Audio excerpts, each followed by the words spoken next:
Oui, bonjour. En référence au site missionnaire de la Divine Volonté, je vous présente un extrait de l'Évangile et un extrait du Livre du ciel. En ce temps-là, Jésus disait, quel malheur pour vous, parce que vous bâtissez les tombeaux des prophètes, alors que vos pères les ont tués. Ainsi vous témoignez que vous approuvez les actes de vos pères, puisque eux-mêmes ont tué les prophètes et vous bâtissez leurs tombeaux. C'est pourquoi la sagesse de Dieu elle-même a dit, je leur enverrai des prophètes et des apôtres, parmi eux ils en tueront et en persécuteront. Ainsi, cette génération devra rendre compte du sang de tous les prophètes qui ont été versés depuis la fondation du monde, depuis le sang d'Abel jusqu'au sang de Zacharie, qui a péri entre l'autel et le sanctuaire.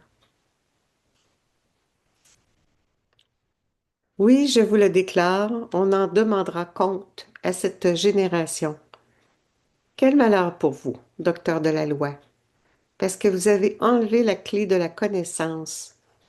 Vous-même n'êtes pas entrés, et ceux qui voulaient entrer, vous les avez empêchés.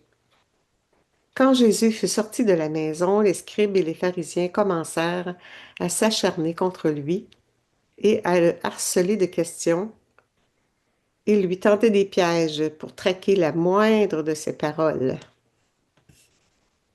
Acclamons la parole de Dieu. Louange à toi, Seigneur Jésus.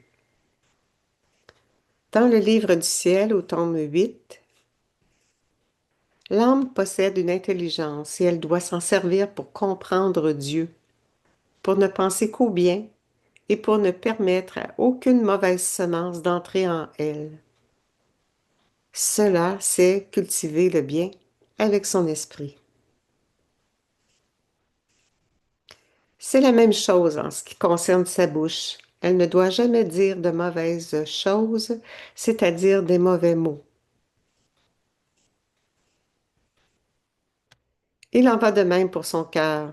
Il ne doit aimer que Dieu seul, ne désirer que lui, ne palpiter que pour lui, et tendre uniquement vers lui. Avec ses mains, on ne doit faire que de saints travaux.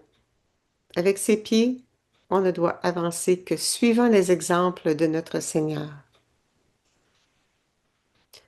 En entendant cela, je me suis dit, ainsi, dans ma position, je peux cultiver le bien, même au milieu de mon extrême misère. Cependant, je pense à cela avec une certaine peur des comptes que le maître me demandera. Est-ce que oui ou non, j'aurai semé le bien? Et dans mon intérieur, je l'ai entendu me dire, ma bonté est si grande que ceux qui me font connaître comme étant sévère, exigeant et rigoureux sont très fautifs. Auquel affront ils font à mon amour. Je ne demanderai pas de compte autre que ceux correspondant au petit champ que j'aurai confié à l'âme.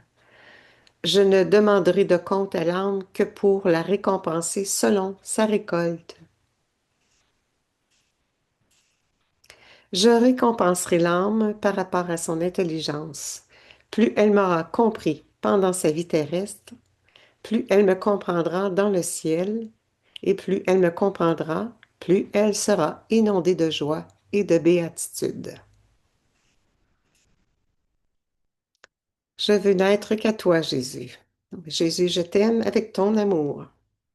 Et c'est au nom de tous, pour ta plus grande gloire.